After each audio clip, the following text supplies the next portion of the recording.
Just because April 15th has passed doesn't mean tax planning should be over. In many ways, some of the best opportunities happen after tax season.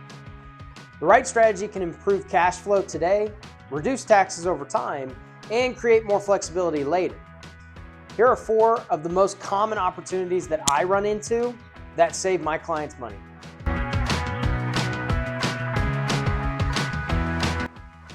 The first opportunity is over withholding. Getting a large refund can feel great, especially if you got to April 15th and you weren't sure where you were going to land. But in many cases, it simply means you paid more in than necessary throughout the year. That may not be a big deal if cash flow is strong, but for a lot of families, that money could be more useful being used month to month. I worked with a client who had 3 kids, 2 in childcare and 1 approaching college. They earned good income, but life was expensive in that season. When we were able to review their paychecks more closely, they were over withholding by almost $11,000 a year. That's nearly $1,000 a month. And just by correcting that, we were able to improve monthly cash flow pretty significantly, instead of just slowly relying on credit cards and then paying in interest.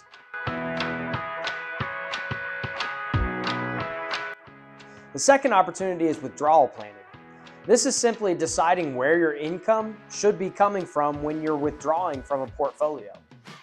It comes up often in retirement, but also for people who inherit IRAs and have to distribute that money over time. Many people assume they should just pull money from one account as needed, but different accounts are taxed differently, and that can have a major impact on how far your money goes. For example, I worked with a retired couple who were taking enough from their traditional IRAs that it was increasing both their taxes and their Medicare premiums. By mixing withdrawals from different types of accounts, instead of just relying on one, we were able to save them thousands. Another area where tax planning comes up frequently is in the sale of appreciated assets like land, rental properties, or businesses. Living in central Kansas, I work with quite a few people who own farmland or rental real estate. For many of them, there eventually comes a point where selling makes the most sense. I have one client who owns both land and rental properties, but doesn't have any family interested in taking them over long term. So now the focus becomes, how do we sell in the most efficient way? In some situations, structuring sales over multiple years can help reduce the tax impact pretty significantly, especially with large plots of land.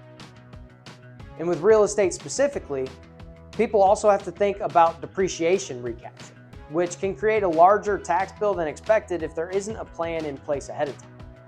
Often the sale itself is not the problem. It's selling without understanding all the tax consequences first.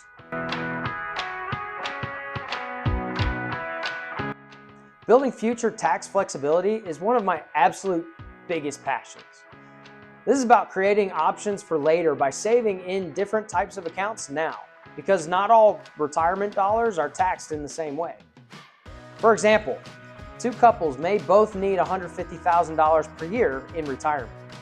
If one couple takes all of that income from a traditional IRA, it will all be taxed as income. If another couple can pull a mix of pre-tax Roth and brokerage assets, they may have far more control over how much tax they actually owe.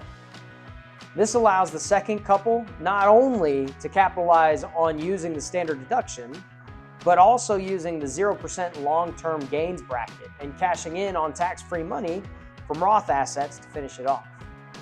Tax planning matters because the more tax efficient you can be, the more flexibility you may have with your money over time.